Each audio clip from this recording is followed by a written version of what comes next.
Fala galera, tudo bem? Mais um vídeo histórico de jogo marcante, esse também foi muito pedido por vocês, deixa aí nos comentários, aliás se inscreva aqui no canal, é só clicar aqui embaixo, ativa o sininho da notificação, deixe nos comentários aí o que você achou do jogo em questão e também sugestões de outras partidas, é claro que a lista é infinita, né, de jogos possíveis e que vocês vão lembrar, eu sempre estou de olho, tento olhar para alguns que vocês sugerem e de repente ver se é viável, se eu consigo achar o link também, uma forma de assistir, enfim, mas estou sempre tentando gravar vídeos, tem vários já gravados, encaminhados aí para essa sequência, programados para manter essa ideia de programação de quarentena todo dia às 4 da tarde, postando um vídeo de uma análise de jogo histórico. Brasil e França, Copa de 2006.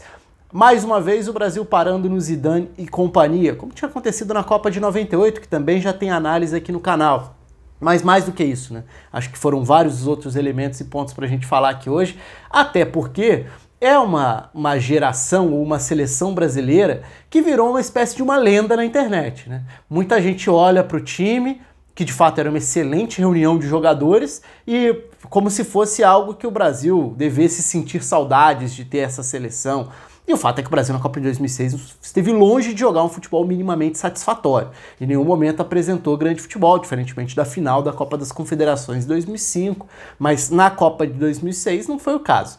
E diante da França, eu acho que esse é um dos primeiros pontos, assim, para usar como ponto de partida. Vou entrar na escalação, vou falar sobre o desenrolar do jogo, como tenho feito em todos eles, mas acho que o ponto de partida aqui é o jogo do Zidane brilhando. É o jogo até que acho que tem outros jogadores discretamente jogando tão bem quanto, embora não com a mesma classe, não na mesma função, mas é um jogo também que o Brasil não ameaça em momento algum a França, né? Então a França passa e elimina o Brasil sem grandes problemas, sendo superior, controlando, ditando o ritmo, e sem sofrer lá atrás também, que o Brasil vai criar alguma coisa aos 45 do segundo tempo, quando o Ronaldo para no Barthez uma chance. Fora isso, um jogo muito confortável para o que era esse encontro entre duas grandes seleções, pelo menos no papel, a França que pararia na Itália na final da Copa do Mundo, o Brasil caiu nas quartas naquela edição. Então, entrando nos times, né? O Brasil tinha algumas novidades, o Gilberto Silva tinha entrado no lugar do Emerson contra a Gana no intervalo, né, no segundo tempo, é titular nesse jogo. Ao lado dele o Zé Roberto e a novidade era o Juninho pernambucano, que era uma ideia de tentar preencher um pouco mais o meio-campo, já que o Brasil não estava bem na Copa do Mundo, com aquela ideia do quadrado mágico, do quarteto ofensivo que o Brasil tinha, Kaká, Ronaldinho, Ronaldo e Adriano, e ainda tinha o Robinho no banco de reservas como opção também. Só que o Brasil não estava funcionando, o Brasil não estava jogando bem. E diante de uma seleção forte como a França, o que o Parreira tenta fazer é preencher um pouco mais o meio, colocando um jogador muito em alta na época, jogando muito bem na época, que era o Juninho pernambucano. Então ele entra para fazer esse papel do meio-campista à direita, e o Brasil passa a ter uma espécie de um trio de meio-campistas, liberando Kaká e Ronaldinho para encostarem no Ronaldo na frente. O Adriano fica no banco de reservas. Do outro lado, a França entra em campo com o seu 4-2-3-1 dessa Copa do Mundo, mas com alguns ajustes e detalhes muito específicos em relação à seleção brasileira também. E aí a gente vai entrar em alguns dos detalhes táticos da partida, alguns dos enfrentamentos dentro desse jogo. O jogo não foi disputado num ritmo dos mais altos, não foi um jogo daqueles alucinantes, um jogo sensacional, nada disso. O primeiro tempo é bem fraco, inclusive. Era um jogo que, pela qualidade técnica que reunia individualmente falando, era um jogo que poderia te oferecer grandes lances a qualquer momento. Mas não é que tenha sido uma grande partida. A França controla, a França dita o ritmo, o Brasil não chega a pressionar um pouco mais a marcação, a subir um pouco o ritmo de marcação para incomodar e tirar a França desse conforto, não chega a criar grande coisa também. Então é um jogo relativamente confortável até para a França que ditava esse ritmo. E a partir de quais peças esse ritmo era ditado? Muito pelo Zidane, como esse meia criativo. Aliás, o Zidane tem momentos no jogo que são espetaculares, né? O primeiro minuto de jogo já tem um giro dele, driblando, colocando na frente, conduzindo, abrindo caminho para o contra-ataque. Mas o primeiro tempo, como um todo dele, é até mais discreto. Ele vai voltar a aparecer no finalzinho do primeiro tempo, talvez na chance mais clara da primeira etapa, que foi um contra-ataque em que a França poderia sair, na verdade saiu de frente para o gol, né? Uma jogada que, acho que é o Juan que para fazendo a falta clara até, não me lembro agora se foi ele, mas para o Vieira entrando em profundidade. justamente nesse movimento de infiltração dele como um volante nesse time, mas um volante que tinha muita chegada à frente, e impede com uma falta clara, impede uma chance que seria bem importante, poderia ter sido o gol da França no finalzinho da primeira etapa. Mas isso para dizer que não foi um primeiro tempo de grandes oportunidades, como a França incomodava até então, muito na bola parada, muito nos cruzamentos para a área, em faltas laterais, em escanteios, então já era algo que se desenhava também e que mais tarde viraria o cenário do gol da vitória da França. Então não é que antes disso a França não tivesse incomodado. Incomodava de forma discreta também, mas conseguia chegar, pelo menos a levar maior incômodo, passar uma sensação maior de perigo do que o Brasil. E nos momentos de saída de bola, qual era o comportamento do Brasil, né? O Brasil tinha o Zé Roberto mais próximo do Gilberto Silva, e o Gilberto Silva inicia o jogo protegendo bem a frente da defesa, roubando muitas vezes a bola, ganhando alguns desses duelos. É importante dizer que nessa Copa do Mundo, talvez os maiores destaques do Brasil tenham sido Lúcio, Juan e Zé Roberto. Então a dupla de zaga no primeiro tempo conseguia lidar bem com os deslocamentos do Henry, que tentava o tempo inteiro ser acionado em profundidade, acelerar, mas a dupla de zaga do Brasil se comportou bem no primeiro tempo, ganhando muitos desses duelos, o que faz com que o Henry aos poucos tente cada vez mais se deslocar para os lados do ataque para virar mais um ponta do que um atacante, já que por dentro ele não estava conseguindo levar tanta vantagem. Mas em que faixa do campo a França levava vantagem? No meio, no centro do campo, porque a França tinha por ali. É um comportamento muito bem definido em relação à marcação do Brasil. Se o Brasil tentou colocar mais um meia com o Juninho para preencher esse meio de campo, o Maludá fazia uma marcação por dentro. Então a França respondia, muitas vezes tendo o Makelele centralizado, o Maludá fazendo a marcação da saída de bola do Juninho, e a marcação do Zé Roberto pelo outro lado era feita por avanços do Vieira. Então esse era um choque muito importante no jogo, porque o Zé Roberto era uma das principais peças do Brasil e o Vieira era um jogador de um altíssimo nível, uma das referências da geração dele nessa posição, como um volante de força, mas também de qualidade técnica, de chegada, de projeção, de potência. Então ele subia muitas vezes para marcar o Zé Roberto e o Brasil ficava sem muita alternativa. O Brasil até encontrava espaço nos seus laterais, mas os laterais ofereceram pouco, acabaram produzindo pouco, tanto o Cafu quanto o Roberto Carlos. E na Copa como um todo, né, eles estiveram abaixo, tanto que depois veio muito aquele questionamento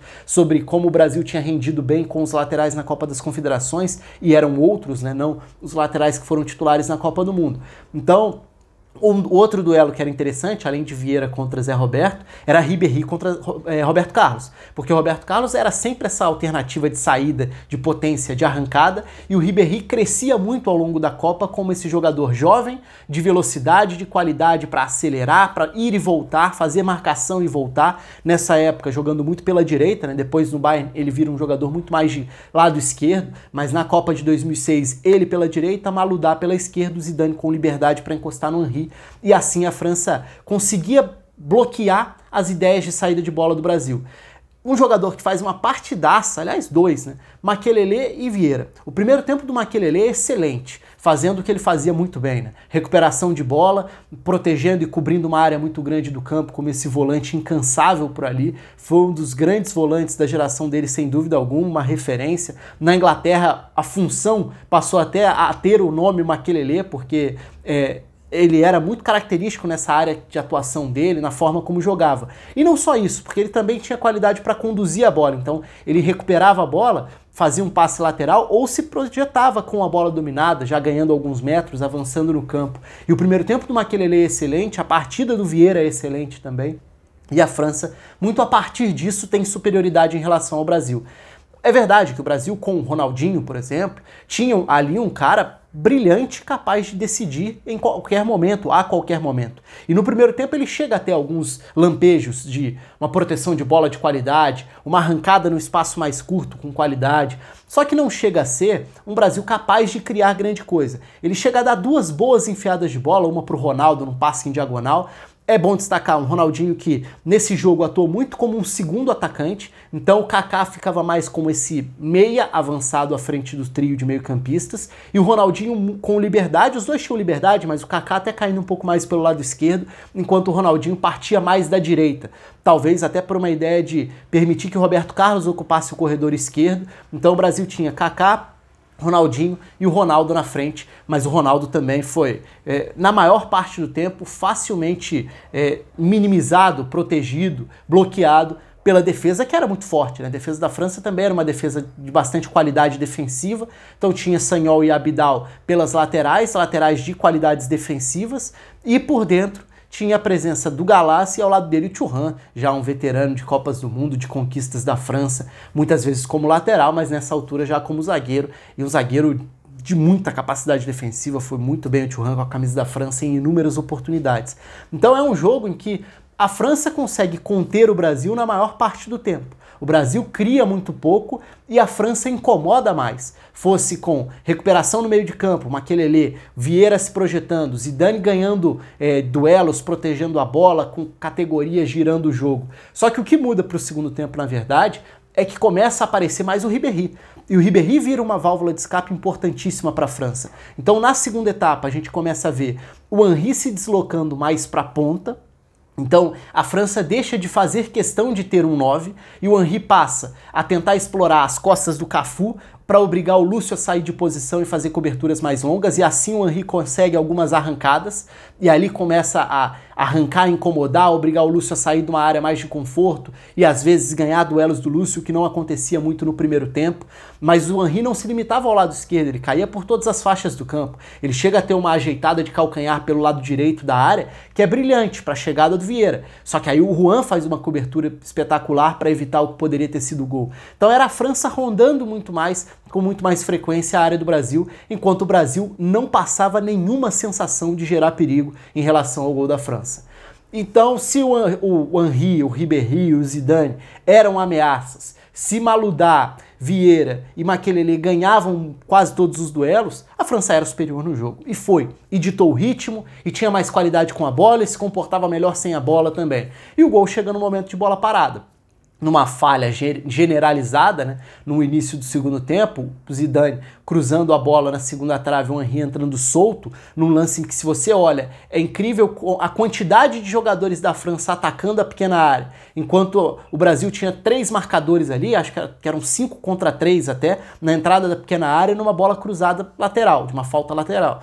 E assim a França abre o placar. Abriu o placar e o jogo mudou grande coisa? Não, e se mudou, foi para a França ficar melhor ainda, mais confortável ainda, porque aí vem as substituições e o Parreira tenta resgatar o que não tinha funcionado nos jogos anteriores, lançando o Adriano, que na época era a principal alternativa de banco, embora ele até tenha sido xingado pela torcida do Brasil já no estádio nesse jogo. No meio do segundo tempo a torcida queria o Robinho, começa a xingar o próprio Parreira, mas entra o Adriano na vaga do Juninho, então o Brasil abre mão de um terceiro meio-campista que não estava funcionando, mas é uma tentativa do Brasil se lançar um pouco mais, então fica nessa altura. Aí o Ronaldinho passa a cair pelo lado esquerdo, com Kaká, Adriano e Ronaldo, depois entraria o Robinho na vaga do Kaká também, então viraria um Brasil muito dos atacantes e pouco da ligação, pouco da coordenação e até de um equilíbrio, e aí a França passa a ter uma série de contra-ataques que, se não viraram chances claras, que não obrigaram o Dida a fazer tantas defesas, a França teve chances, talvez por um último passe não aparecendo, por coberturas bem feitas dentro da defesa brasileira, mas ali o espaço do Brasil fica escancarado para a França castigar. E poderia ter castigado, poderia ter feito 2-0, talvez até tivesse sido mais coerente com o jogo se a França tivesse ampliado o placar, porque estava mais inteira, estava muito mais ajustada, equilibrada, e encontrava espaços para explorar, para atacar, para contra-atacar. Primeiro com o Ribéry, aí depois vem as substituições também do Domenech, né, que coloca o Govou para fechar o lado do campo por um dos lados. Mais tarde ele colocaria também o Wiltor do outro lado, e aí já vira muito mais a França das substituições para gastar o tempo, colocar fôlego novo pelos lados. Mas o Ribéry no segundo tempo foi extremamente perigoso, o Vieira incansável, oferecendo saídas na defesa e no ataque, e o Brasil espaçado. Aí o Parreira resolve colocar depois o Cicinho na vaga do Cafu para tentar ter mais potência ainda pelo lado direito do campo na chegada ao ataque, já que o Brasil nessa altura tinha o Ronaldinho espetado na esquerda, tinha Robinho, Ronaldo e Adriano por dentro, não tinha o Roberto Carlos gerando saída, né? Então o lado esquerdo do Brasil ainda era o lado que oferecia mais saída, porque tinha o Roberto Carlos buscando o Ronaldinho, eventualmente o Zé Roberto se projetando por ali também, E do outro lado não tinha ninguém, né? Tinha no máximo o Cafu para explorar aquele corredor, mas um Cafu que tinha sido muito incomodado nos contra-ataques pelo próprio Henry durante parte do segundo tempo. Então o Cicinho entra e aí o Brasil vai criar alguma coisa ali aos 45 do segundo tempo, quando o Ronaldo tem um chute da entrada da área e o Barthez defende, quando o Cicinho faz um cruzamento perigoso e o Zé Roberto desvia na entrada da pequena área, mas não coloca na direção do gol. Então, sim, foi um jogo tenso, foi um jogo em que o Brasil se lançou, foi pro abafa, foi pro tudo ou nada, mas se a gente olha friamente, o Brasil não esteve nem perto do padrão e do nível coletivo apresentado pela França naquele jogo. A França foi melhor, era um jogo de grandes escalações e grandes craques em campo dos dois lados. Mas time mesmo, talvez só um tenha apresentado essa qualidade, esse perfil, essa coletividade, e foi a França. Então a França avança com muitos méritos, sendo mais time, não foi exatamente um jogaço do ponto de vista do que o espetáculo proporcionou, mas foi um jogo muito tenso, muito dramático, por ter o Brasil campeão, né, na época o atual campeão, tentando ir ao ataque sem conseguir, oferecendo espaço e sofrendo diante de uma França superior naquele dia. Conta aí com os comentários de vocês, o que vocês se lembram desse dia. Para muita gente ficou marcado ali também como questão na época. O Brasil tem muito essa mania, né, de tentar achar um vilão para crucificar. Na época foi muito Roberto Carlos, teve a história do Meião, que depois virou toda uma repercussão. Não acho que a análise do jogo passe por isso. A análise do jogo passa por um time que foi bem superior em relação ao outro e que teve alguns grandes destaques, como eu já falei. Zidane, numa das grandes atuações dele, no sentido da classe que ele mostrou para se apresentar o tempo inteiro, ganhar duelos, ser um dos melhores em campo, se não o melhor, provavelmente o melhor. Também o Ribéry no segundo tempo, Vieira e Makelele pelo grande jogo que fizeram. A França foi bem melhor do que o Brasil e passou com justiça, com total mérito para a semifinal. E claro, conto aí com vocês, com os comentários, com sugestões. Um abraço e até a próxima.